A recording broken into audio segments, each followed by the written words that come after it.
Sovereign God, you are the answer to questions we don't even know we're asking. And certainly the answer to all the ones that we are. And Lord, we realize too that you are the answer to, in fact, all of the questions people ask. Not that they will find mental responses always, but simply that you are the answer. And so we come towards you this morning in our hearts and minds. Lord, we pray for you to be leading us into ways of truth and power and joy, individually and as your people. So bless us to that end this morning. Amen. Well, we have become, I think, familiar with the lingo of bubbles the last year. Bubbles not being the things that we splash around in our bathtubs, but bubbles meaning that invisible boundary line within which is a network of relationships. And we have bubbles of different sizes. Bubbles define both who are in and who are out. Of those different sizes, we have level 4 bubbles, which are very, very small. They're our immediate family. We have bubbles that go all the way up to level 4, which encompass really the whole nation. And I think what an amazing language, what great language to speak of relationships and connections with. And it's great too because God speaks into every bubble. And so today I want to begin this little series on bubbles. And start this morning with the bubble of 1, meaning singleness. Singleness. How do we be either ourselves or supporting those who are Christian singles in the life of our church and in the world today? This is a topic which I don't think I've ever heard anyone in churches in my history certainly speak about singleness. Go to Amazon.com, go to Book Depository, go to Christian bookshops, and you'll see bookshelf after bookshelf on how to create an amazing marriage, how to be an amazing parent. Find a book on how to be an amazing single as a Christian. It's pretty hard to come by. And yet, that is really odd. Because all of us will spend significant chunks of our life as singles, both before marriage, some of us not being married, but even if those of us who are married, there's a 50% chance that God will call us back into singleness again at the death of our spouse, if they go first. So singleness is an issue which is of profound importance and yet so small amount of airtime is devoted to it. For myself, I was a single for 32 years. I saw friends get married, paired off and get married, and for me, I was a pastor for most of that time, and I had a church house, and I would come back after night church on Sunday or after a youth group event on Thursday night, and I'd come back to this enormous 4-bedroom house where I was the only person in it for much of that time. And I was rattling around inside there all by myself. And I would come home after this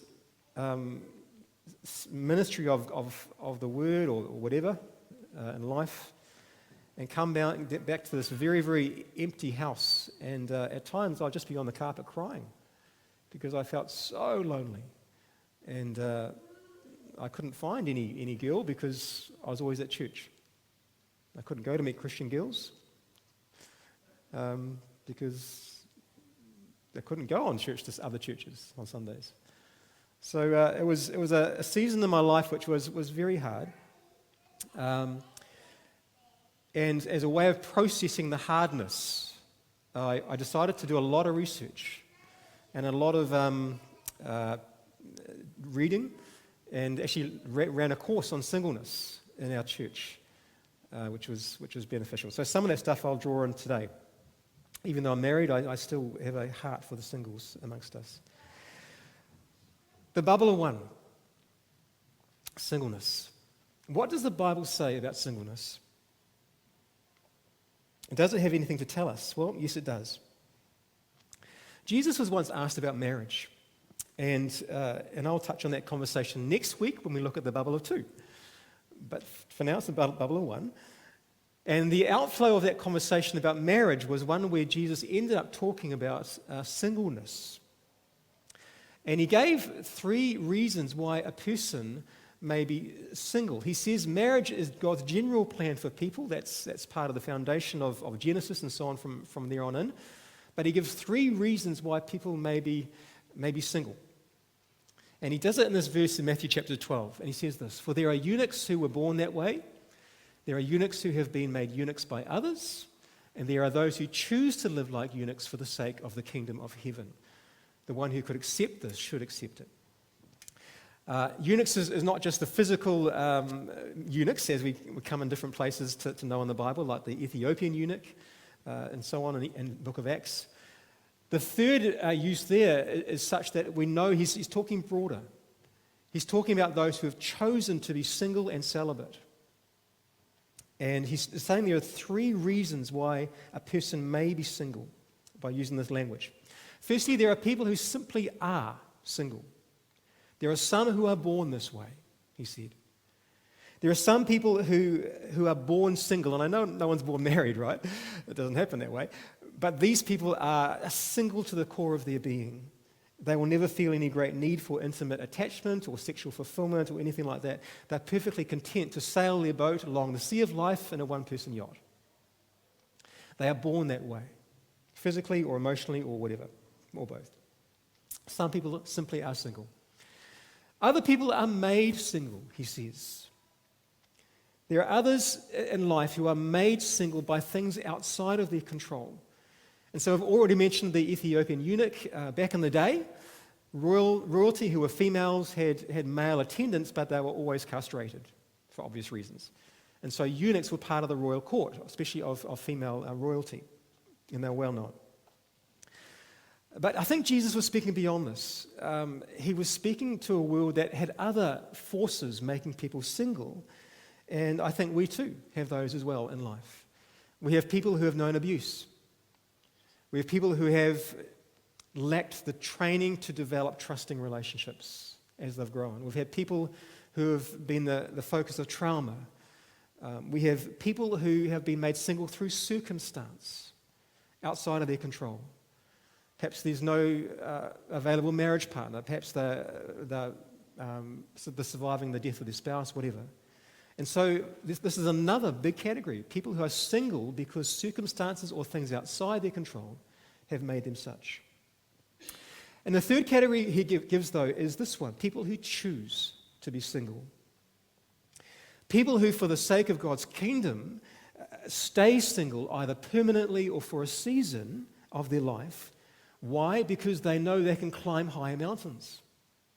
They can sing louder songs. They can write better software as a single than they can as a married person in partnership for the sake of the kingdom of God. And you'll probably know people like this who have seen life as an amazing land of service that they can explore better by themselves. In some ways, you might say they have a gift of singleness. And that's a phrase that we often find around the whole topic of singleness, this phrase, the gift of singleness. And it comes from the Apostle Paul in the book of Corinthians. So what does he say about this stuff? Well, it comes from a letter that he writes to a church that is deeply, deeply divided, the church in the city of Corinth. And it was a church that was, it was even worse than American politics. It was, if that were possible, it was pulled in so many different ways by so many different issues. And they had written of these issues to Paul saying, help, what do we do? And one of the issues was the issues of marriage and sex and celibacy and singleness. And so Paul responds to this in the first letter of 1 Corinthians. Now, in one corner around the issue of marriage and singleness, sex and celibacy, in one of the divides, there was a group over here who was saying anything goes. Anything goes. And their theology was such that they said the spirit is the only thing that matters. The body doesn't matter. It's only the spirit that actually matters. And therefore, anything you do in a body does not actually affect you. So go see a prostitute. Doesn't matter. Your spirit is okay. That's the only thing. So that was one camp. On the other camp were the nothing goes camp. And these were the ones who were like the ascetics. These were the ones who said physical stuff is evil. And so anything you do in the body is innately tainted by evil. So you've got to limit stuff, Don't touch food if you can help it. Don't even go near sex. And one of their catch cries was actually quoted back to them in this letter. Their catch cry was, "It is good for a man to not have sexual relations with a woman." And in chapter 7, verse 1, Paul quotes this back to them, and then he uses that to go dive into a conversation around marriage and celibacy and sex and so on. And talking to married couples, as part of that conversation, he says this: "Do not deprive each other of sex, except perhaps by mutual consent and for a time, so that you may devote yourself to prayer. Then come together again, so that Satan will not tempt you because of your lack of self-control. I say this as a concession, not as a command. I wish that all of you were as I am, but each of you has your own gift from God. One has this gift, another has that." And because of that context, people seem to be reading into this fact there is a gift of singleness, and it does kind of flow from this passage. A gift of singleness. But there is where the confusion starts, because what exactly is the gift of singleness? Paul seems to have it, but what does he understand by it? Well, some commentators say it's a supernatural enabling, much like a spiritual gift, given by God to some people to live for Him without needing the intimacy of marriage or sexual fulfillment. And perhaps this would relate to Jesus' first category, his category number 1, those who are born that way, possibly. So Gordon Fee's a New Testament scholar. He says this. It refers to the singular gift of freedom from the desire or need of sexual fulfillment that made it possible for Paul and others to live without marriage in the first place. Interestingly, with Paul, though, we don't know if he used to be married. He certainly wasn't married when he wrote this. But in Jewish culture, to be a rabbi, you had to be married. So there's a very good chance, which he was, there's a very good chance that at one point he may well have been married. We don't know. But another view on the gift of singleness is that it is not a supernatural enabling. It's more of an attitude of treating every single circumstance in life as a gifting from God. And seeing every single circumstance in life as a way to seek His grace in order to serve Him. So on this view, singles have the gift of singleness by being single, if that makes sense. Married people have the gift of marriage by being married. It's the attitude of treating everything as a gift because it comes from the hand of God. Now, I'm not going to give the answer as to which of those two is right. I think the second is certainly true. We are to see every circumstance as a gift. But there may well be a supernatural enabling for some people, and that would tie in with what Jesus said in his first category.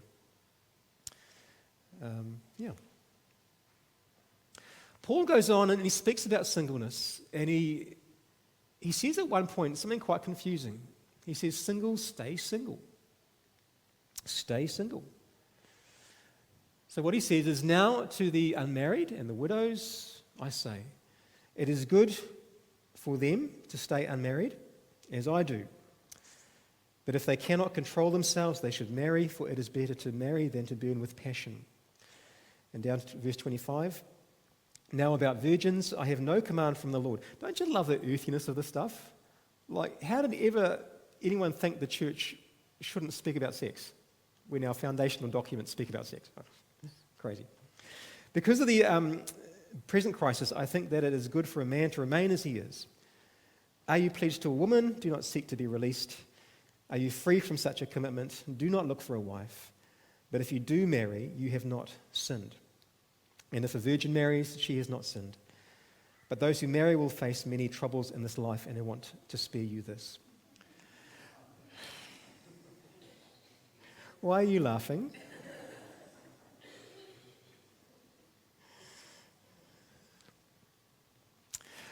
So, I would leave that one there. There's actually three words. So this is an English translation, obviously, which is based on an underlying Greek letter that he wrote. And in the original language, there's actually three different words used here for people who do not have a spouse. So there is the word unmarried, and the word widows, and the word virgins. These have different meanings. So the word unmarried stands for the widowers. Okay? They are the men whose wives have died. The widows, conversely, stand for the females whose husbands have died. And the third one is the virgins, stands for those people who have not yet married, who aren't married. Okay? So he's going right across the whole range here in this conversation. But what he is saying, and he's very, very careful here, if you notice, he says, this is from me. It's not a command from the Lord. It's my advice, he's saying. It's very much a practical, pastoral piece of advice rather than an eternal thing from all time from the lips of Jesus. Make sense?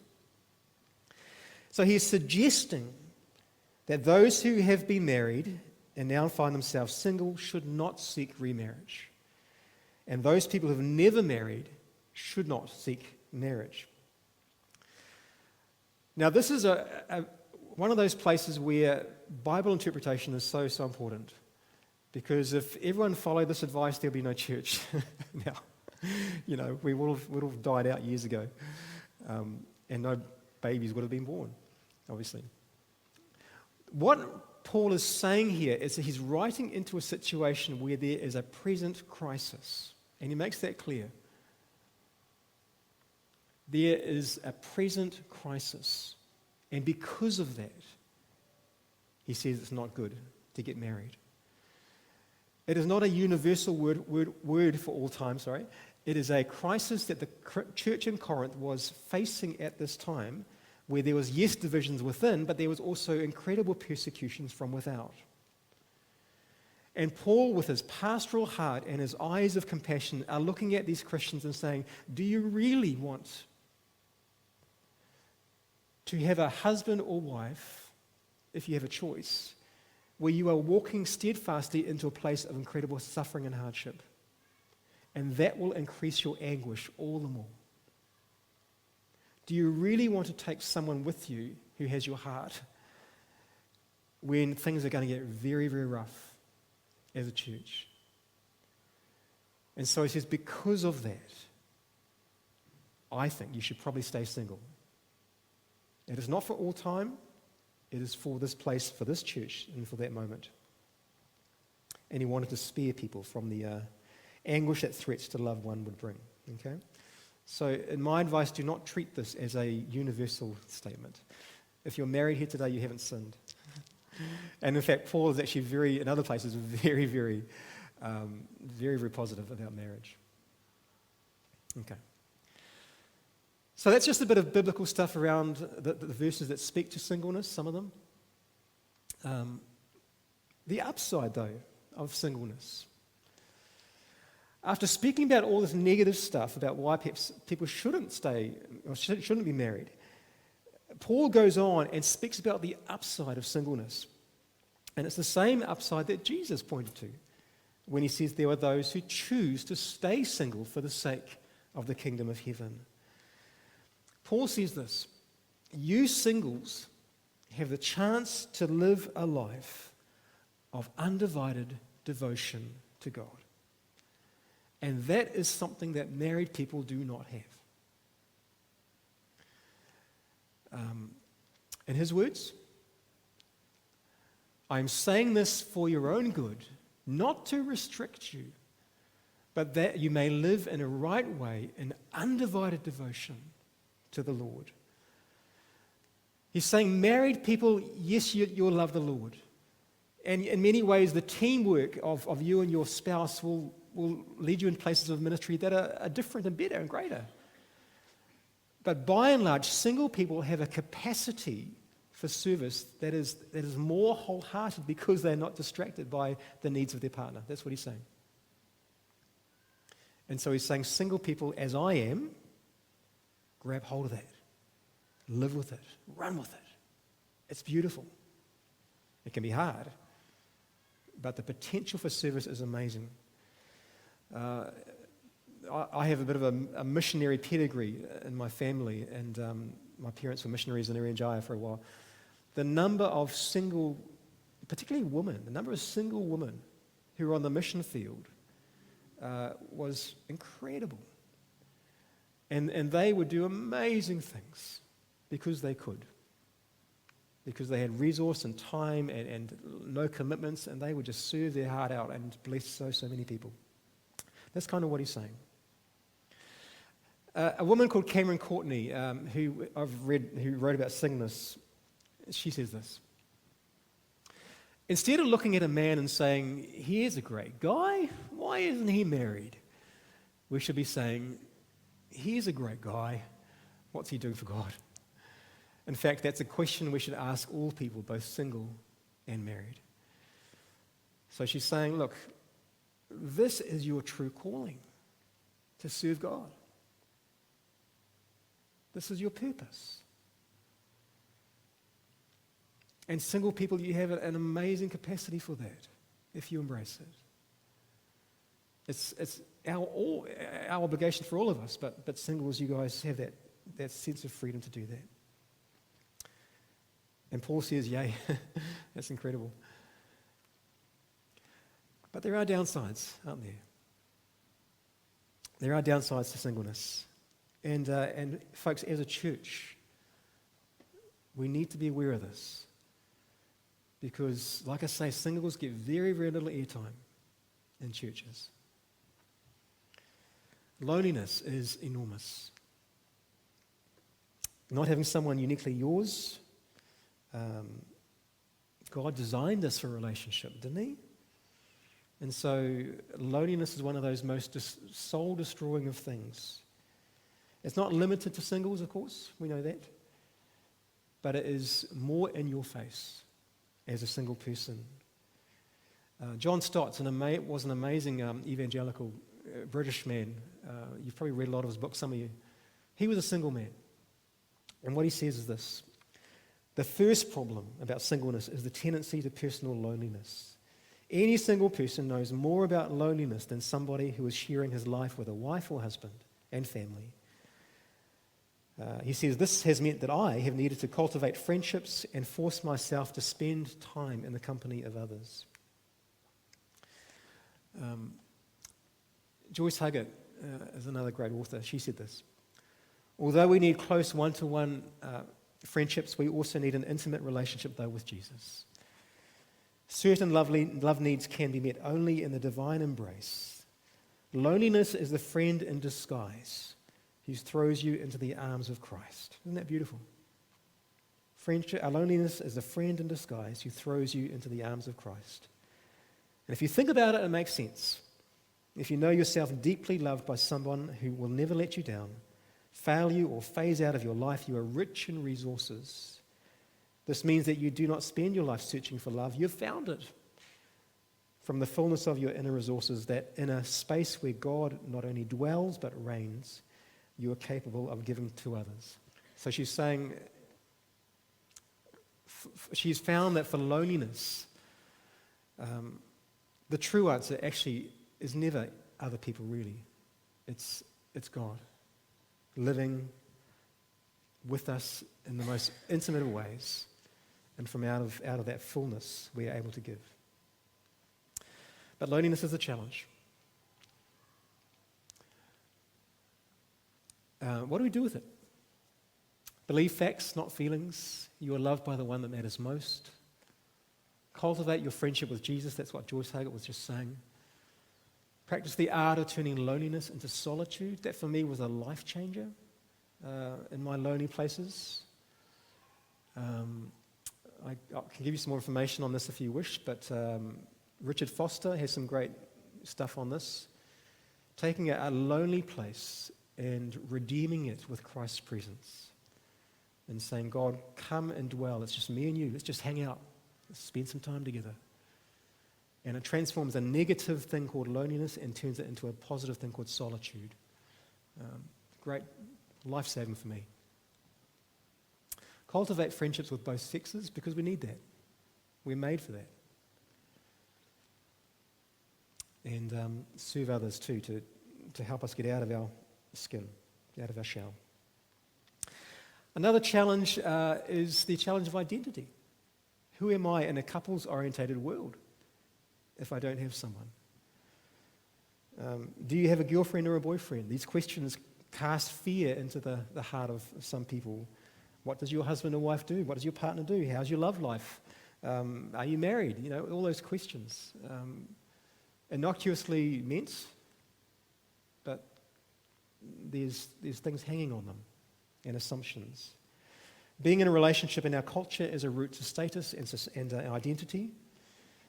And although many churches are really supportive about the challenges facing Christian singles, sometimes we can say that marriage is the answer. But what if it's not? What if marriage is a Christian success fantasy? What if living wholeheartedly for God is the answer? Another one is touch hunger. This is one that often we don't think about. But God has made us to be touched. God has made us to need physical touch. Ask any touch-sensitive person about the benefits of a really, really good hug, and they'll say it's like oxygen. It does something physiologically to you when we are touched. For those of us who are couples, this is not a license to go up and hug everyone. But just be aware that touch hunger is an incredibly big issue for people who are single, who do not have a ready-made, on-tap person who can hold your hand. And of course, the challenge of singleness is sexual purity. That's a big one too. For young singles, life is, and for older singles as well, but for young singles, life is increasingly difficult. If you love the Lord and believe in the purity of marriage for sex, incredibly difficult.